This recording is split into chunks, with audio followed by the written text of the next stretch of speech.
محترم و محتشم سامعین و ناظرین، السلام علیکم ورحمۃ اللہ تعالی وبرکاتہ۔ سلسلہ اربعین ختم نبوت صلی اللہ علیہ وآلہ وبارک وسلم میں اب تک 48 احادیث مبارکہ ہم نے بیان کی۔ آج انشاءاللہ العزیز حدیث نمبر 39 ہم پڑھیں گے، اور آج کی یہ حدیث پاک ہمارے اس سلسلہ اربعین ختم نبوت صلی اللہ علیہ وآلہ وسلم کی سیکنڈ لاسٹ حدیث مبارکہ ہے۔ اس کے بعد ایک 40ویں حدیث پاک رہ جائے گی، اور اس کے بعد انشاءاللہ العزیز یہ 40 احادیث کا سلسلہ مکمل ہوگا۔ تو آج کی یہ حدیث پاک امام ابن عساکر نے تاریخ دمشق میں لکھی ہے، اور اس کو روایت کیا ہے حضرت سیدنا ابو ہریرہ رضی اللہ تعالیٰ عنہ نے۔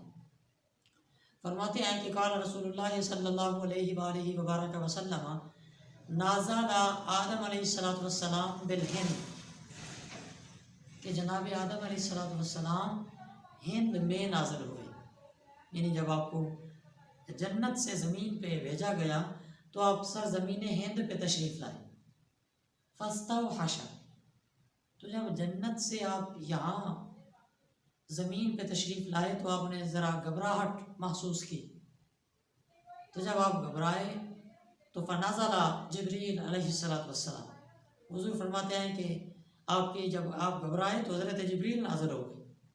فنادا بالاذان، تو حضرت جبریل نے جناب آدم علیہ السلام کی اس وحشت اور گھبراہٹ کو دور کرنے کے لیے اذان کہی، اللہ اکبر اشہد ان لا الہ الا اللہ مرتین، 2 دفعہ انہوں نے اشہد ان لا الہ الا اللہ کہا، پھر اشہد ان محمد رسول اللہ صلی اللہ علیہ وسلم مرتین، 2 دفعہ حضور کی رسالت کی ہوئی۔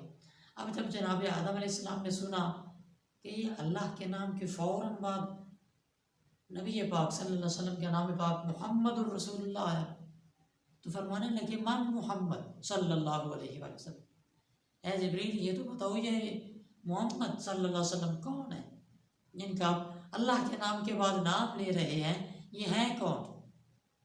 تو سنیے جناب جبریل علیہ السلام نے حضرت آدم علیہ السلام کو حضور کا تعارف کرواتے ہوئے 3 لفظ بولے۔ فرمایا آخر ولدک من الانبیاء، اے ابو البشر آدم علیہ السلام، یہ آپ کی اولاد میں سے آخری نبی ہیں۔